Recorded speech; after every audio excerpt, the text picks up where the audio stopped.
안녕하십니까. 홍한상입니다. 벌써 이제 토요일이 밤 12시가 넘었으니까 이제 일요일로 접어듭니다.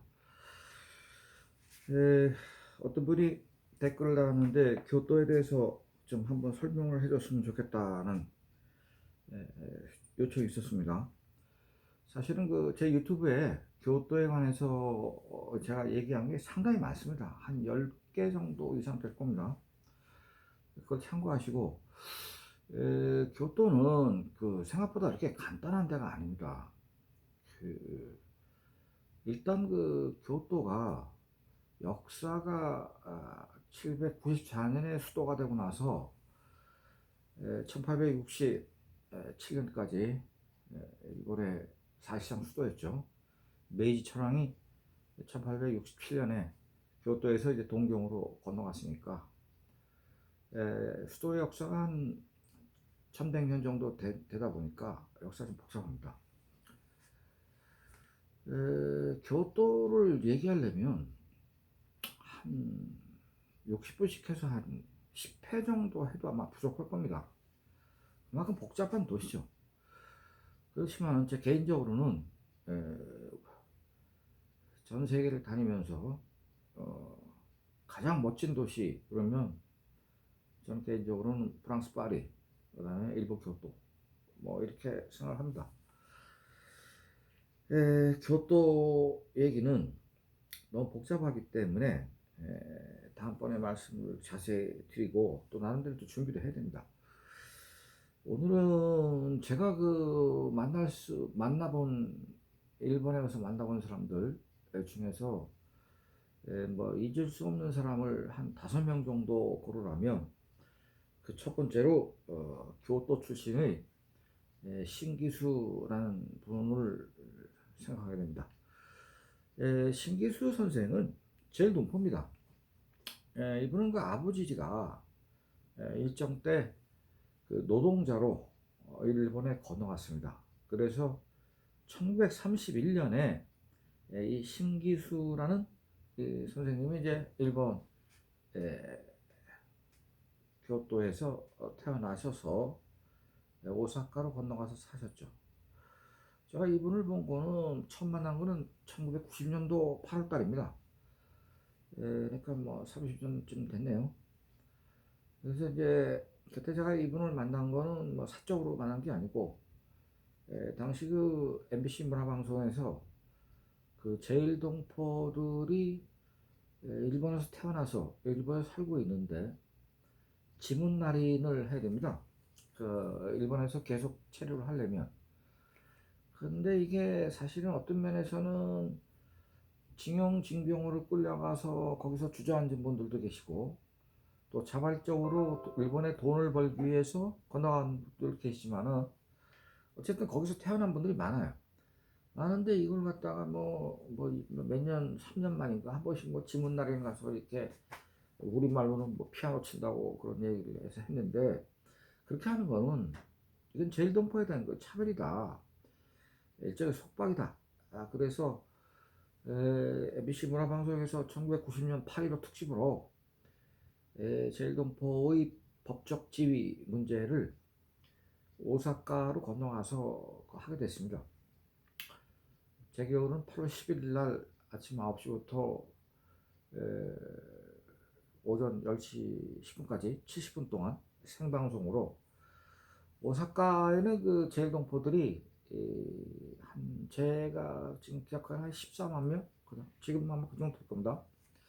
14만 명이 주로 이쿠노쿠라고 그래서 좀 시내에서 좀 변들이 떨어져서 거기에 주로 많이 사시는데 우리가 거기서 이제 생방송을 하게 됐습니다.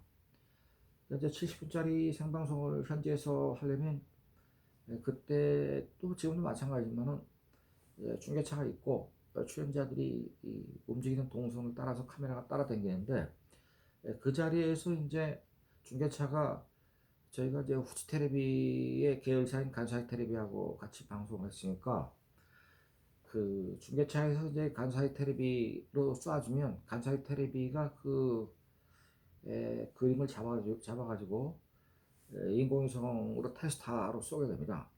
그러면 인공위성에서 그걸 받아가지고 다시 우리 한국의 남산 기지국으로 쏴주면 케이블을 통해서 MBC로 들어가가지고 그게 우리나라 전국에 생방송이 되는 그런 시스템이죠.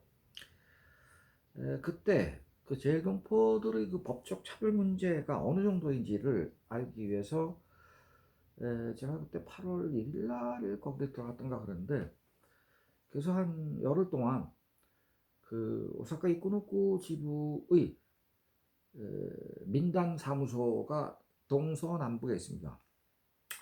근데 여기는 그 이쿠노쿠는 그 굉장히 못 사는 데입니다. 일본에서도. 그러니까 제일동포들이 그 좀 못 사세요.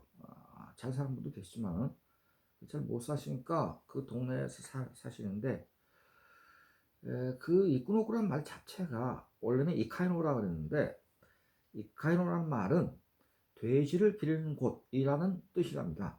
그걸 내가 신규 선생한테 들었는데, 그때 그 신기수 선생이 그 제일동포의 법적 차별 문제를 비롯한 제일동포가 처한 여러 가지 환경, 자기네들이 건너온 배경, 뭐 이런 거를 저희들을 위해서 한 거의 한 열흘 보름 정도 같이 다니면서 그 상황을 설명해 주셨습니다. 제가 이분을 그때 한 뭐 보름 가까이 같이 돌아다니면서 많이 배웠고, 그때 제 나이가 36살이었습니다. 30년 전이니까요. 또 그때 그 제일동포들의 실상을 많이 알게 됐습니다. 그래서 이제 이분을 그 이후에도 그 방송이 끝난 이후에도 이제 일본에 오사카에 가면은 가끔 찾아뵙고 같이 식사도 하고 술도 먹고 뭐 또 모르는 게 또 많으니까 제가 또 많이 여쭤봤습니다. 이분은 1931년생인데 돌아가셨습니다. 2002년도에 돌아가셨습니다. 그러니까 뭐 72세쯤 72세에 돌아가셨네요. 72세. 조금 뭐 빨리 가셨습니다. 이분은 그 일본 조선통신사 연구 1인자입니다. 제가 그때 이분이 일본에서 하시는 일이 그 제일동포를 위한 그 한글 학교 혹은 또 조선의 문화를 가르치기 위한 청구문화홀이라는 거를 그 사무실을 그 오사카 시내에 가지고 계셨습니다. 그래서 그 사무실에 가서 이분으로부터 이제 여러 가지 얘기를 들었는데, 이분은 이제 그 아버지가 노동자로 일본에 건너가서 이분을 낳아서 이분이 그 어렸을 때는 자기가 그 일본 사람인 줄 알았대요. 그래서 그 6살 때의 일기장을 보여준 분인데, 이렇게 군인이 모자를 쓰고 있는 그림에 그 옆에다 뭐라고 써놨냐면, 나도 크면 잘하면 나도 크면 이 다음에 자랑스러운 황군이 될 거야 라고 거기에 써놨습니다. 이거 본인이 한국 사람인지 모르는 거죠. 아버지가 또 차별받고 그러니까 얘기도 안 했고. 그러고 나서 이 양반이 이제 고베대학 경제학과를 입학을 해서 고베대학에서 학생회장까지 하게 됩니다. 고베대학은 상당한 명문대학교입니다. 그리고 또 뭐 경제학과 같으면 뭐 들어가기도 굉장히 어려웠을 겁니다. 거기서 또 그 학교에서 일본 사람들 속에서도 같이 학교를 다니면서 이 제일동포가 자기가 학생회장까지 한 거죠. 이때까지만 해도 본인이 그 한국 출신 조선 사람이라는 거에 대한 그 자아가 별로 없을 텐데, 대학교를 졸업하고 당연히 인류 명문대학을 나왔으니까 대기업이라든지 뭐 좋은 뭐 공무원이 된다든지 뭐 할 수 있을 거로 생각을 했는데, 다 퇴짜 맞죠. 취직이 전혀 안 됩니다. 왜냐하면 제일동포들은 그 호적에 제일동포라는 게 그 꼬리표가 따라다닙니다. 이게 3대까지 따라다닌다고 합니다. 그러니까 이분은 제일동포 2대죠. 2대째. 아버지가 1대고. 그러니까 이런 사람들은 대기업에 임용이 안 됩니다. 또 공무원도 취직이 절대 안 됩니다.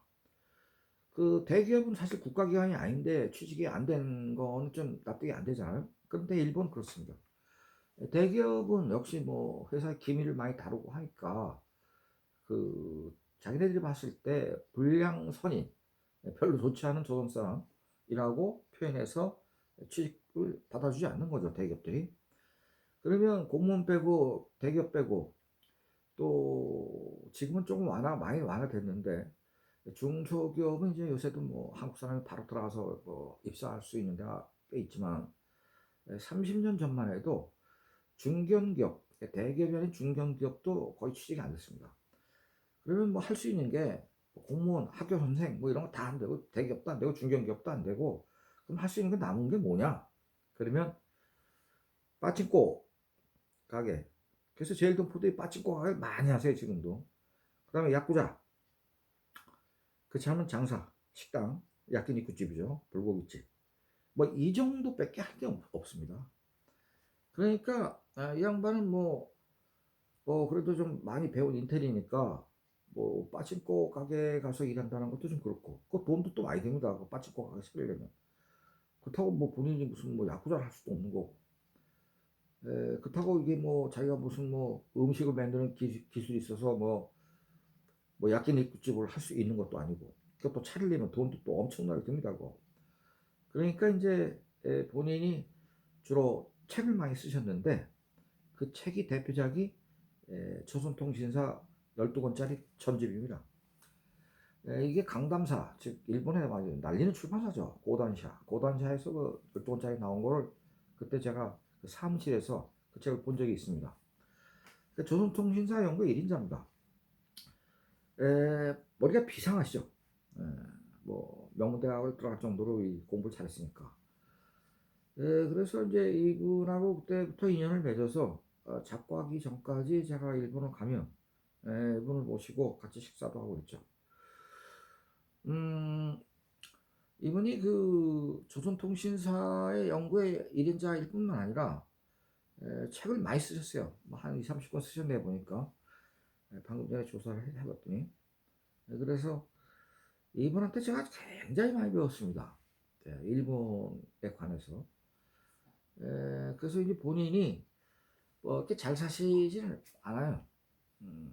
사실 뭐 제일동포가 일본에서 잘 살려면은 뭐 빠치과 가게 같은 거 해야 잘 사는데 뭐 그런 거를 하지 않으니까 뭐 책이나 써서 그리고 때때로 강의해서 버는 수입이니까 많지 않은데 이 일본 내에서 그 조선통신사들이 왔을 때 그 그렸던 병풍, 그러니까 뭐 조선통신사 자신이 그린 것보다는 일본 사람들이 조선통신사의 풍경을 보고 그린 그림, 뭐 주로 이런 거 있죠. 그런 그림을 한 150개 정도 이분이 모았어요. 근데 공짜가 아니죠. 정말 산 겁니다.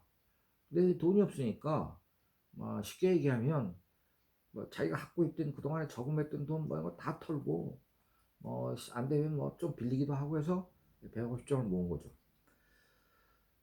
이게 그 일본에서는 이 신규 선생이 그 조선통신사회관에선 1인자일 뿐만 아니라 조선통신사에 관련된 병풍을 제일 많이 가졌던 그 수집가였습니다. 콜렉터였는데 평생 모으셨습니다.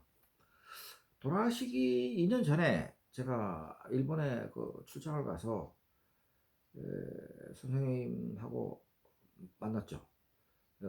오쿠라 호텔에서 리오타니 호텔이었던 것 같습니다.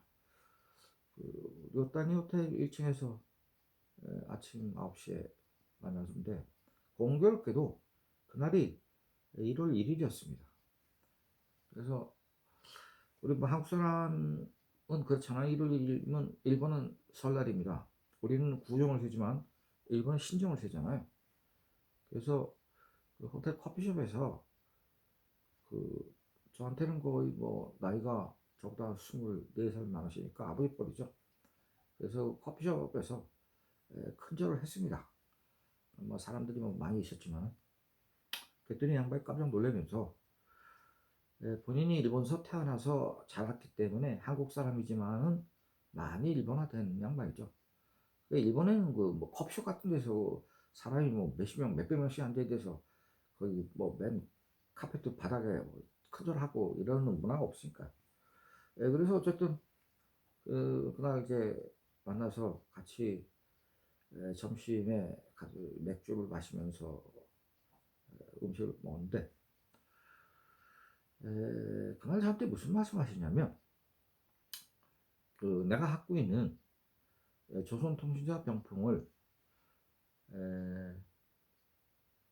150점을 한국 정부에 기증하고 싶은데 이거를 기증처를 좀 알아봐 달라라는 말씀을 하셔서 제가 들어와서 백방으로 좀 알아봤습니다. 알아봤는데 그때 마침 그 김종필 총리가 총리 공관에서 저녁밥을 먹으러 들어오라고 해서 제가 갔습니다. 뭐 저만 간 게 아니라 당시 보니까 김종필 총리는 이게 사람을 한 20명 가까이 이렇게 분야별로 초청을 해가지고 같이 뭐 센터 모르는 사람들끼리 앉아서 같이 총리하고 김종필 총리하고 그 옆에 비서관들하고 뭐 관계된 총리실의 그 비서관뿐만 아니라 정치적으로 이제 후배들, 그 장관급 후배들, 국회의원들 뭐 이런 사람들하고 그쪽 팀도 뭐 한 10명 가까이 됐던 것 같아요. 그 총리 공간에서 같이 밥을 먹었는데 그때 이제 제가 그 김종필 총리께 그 말씀을 드렸습니다. 일본에 이렇게 저렇게 해서 병풍을 조선통신사에 관한 거를 150점 갖고 있는 양반이 계신데 이걸 한국 정부에 기증하고 싶은데 단 조건이 하나 있다. 신기수 방이라는 방을 만들어서 상설 전시를 하든지 상설 전시가 안 되더라도 신기수 방이라는 걸 하나 만들어서 좀 장기적으로 오랫동안 보존되고 전시될 수 있는 그런 공간을 만들면 무상으로 전체를 다 기증하겠다라고 그런 조건이 있었습니다. 말씀을 드렸더니 김종필 총리께서 옆에 있는 비서관들한테 저거를 우리가 받을 수 있는 방안을 한번 찾아보라고 그래서 지시를 했습니다. 그로부터 2달 후에 저한테 연락이 왔는데 그 비서관 얘기가 대한민국의 어느 도서관, 어느 박물관, 어느 문화관에서도 그 150점이나 되는 병풍을 전시할 공간을 확보하기가 불가능하기 때문에 받을 수 없다는 결론을 내렸다. 그래서 결국 그 150점의 조선통신사에 관한 병풍이 한국 정부에서 받을 데가 한 군데도 없었기 때문에 할 수 없이 이 양반이 포기를 하고 그 조선통신사 병풍 전체를 오사카 역사박물관에 기증을 해서 거기에는 지금 신기수 컬렉션의 방이 있습니다. 그리고 그 얼마 있다 돌아가셨습니다. 굉장히 가슴 아픈 얘기죠. 본인은 한국 사람이라고 생각했고 또 신기수라는 이름을 죽을 때까지 썼다는 것은 일본에 귀하지 않았습니다. 그래서 일본 이름이 아닙니다. 한국 이름 계속 쓰고 있는 거죠. 그래서 끝까지 본인은 나는 한국인으로 남고 싶다라고 얘기를 하셨어요. 귀화하면 사실은 일본 정부로부터의 모든 차별이 풀립니다. 귀화 일본인은 여러 가지로 그 혜택을 받죠. 그렇지만 귀화하지 않으면 법적으로는 항상 일본인이 아닌 그 다른 나라 국민으로 남아 있는 겁니다. 그래서 그런 차별을 감수하면서도 끝까지 한국 국적을 버리지 않고 일본에서 태어났는데도 죽을 때까지 자기는 한국인으로 남고 싶다 해서 남은 거죠. 그렇지만 그 마지막 자기 소원, 그 병풍도 기증하지 못하고 한국 정부에, 한국에, 그리고 돌아갔습니다. 그 교토에 가면 고려미술관이라는 미술관이 있습니다. 그 관장이 정조문이라는 관장의 아드님이신데 연세가 좀 되시지만 거기에서도 그 신기수의 조선통신사 병풍전을 작년에 했죠. 오사카 역사박물관에서 빌려가지고 오사카 역사박물관 굉장히 좋은 박물관입니다. 아주 크고 또 시내 한복판에 오사카 NHK 바로 옆에 건물인데 저는 저한테 일본을 가르쳐준 분이 3분인데 집중적으로 2분은 제일동포 신기수 선생하고 또 한 분은 김달수 소설가입니다. 일본에서 굉장히 유명한 소설가세요. 이 양반도 그 고단샤인가 이하남인가에서 23권의 책을 낸 분입니다. 그런 출판사에서 책 내기 어렵습니다. 뭐 저도 제 책이 일본에서 일본 경제신문에서도 한 권 나오고 동양경제신문에서 나오고 코사이도라는 긴자에 있는 책 출판사에도 한 권 나오고 3권이 나왔는데 뭐 일본 경제신문이나 고단샤나 뭐 일본의 뭐 최정상에 있는 출판사들이죠. 이런 데서 책을 낸 분이 이제 또 김달수 선생인데 그분은 무려 23권짜리를 일본 속의 조선 한국 문화를 찾아서라는 시리즈를 냈습니다. 그 책을 제가 몇 권을 갖고 있는데 일본 전국 방방곡곡을 돌아다니면서 거기에 흘러들어온 일본의 문화나 그 사람들의 뿌리 이런 거를 찾아서 기록한 내용입니다. 김달수 선생님도 저하고 인터뷰를 하고 나서 2년 후에 저하고 같이 여행을 했죠. 오사카, 사카이 등등. 그때 그 선생님한테 또 많이 배웠고 또 한 분은 일본 사람인데 나르미 케이스케라고 와세다 대학 사학과를 나와서 일본의 니혼 텔레비라는 회사가 있습니다. 니혼 텔레비의 PD였습니다. 그냥 인텔이죠. 일본 사람 치고는 뭐 그래도 와세다 출신이고 또 고향도 동경 아사쿠사 출신인데 동경 토백이죠. 그분도 나이가 저보다 20살 위였는데 굉장히 박식한 아주 인텔이었습니다. 근데 굉장히 한국을 좋아하시는 분인데 한국에 자주 오셨고 저하고는 아주 일본에서 술을 같이 많이 먹었습니다. 나름의 케이스케라는 분하고 그래서 제가 일본을 집중적으로 배운 분이 바로 이 신기수, 김달수, 나름의 케이스케 세 분이죠. 모두 다 이런 분들이 돌아가셔서 지금 뭐 일본에 대해서 조금 뭘 물어보고 싶은 게 있을 때 이걸 속 시원하게 가르쳐 줄 분들이 다 안 계셔서 요새는 그런 점이 상당히 아쉽습니다. 자, 오늘은 저를 가르쳐 준 일본인 중에서 조선통신사 연구의 일본 1인자였던 신기수 선생, 신기수 선생님 지금 오사카에서 돌아가셔서 이제 거기 묘지가 있다는데 거기도 제가 한번 이제 꼭 가서 참배를 하고 싶습니다. 신기수 선생님, 제가 만나본 제일동포 중에서 잊을 수 없는 그 훌륭한 선생님이셨습니다. 자, 홍화상에 만난 사람 중에 한 분을 오늘은 백견이 말씀을 드리고 싶어서 말씀을 올렸습니다. 감사합니다.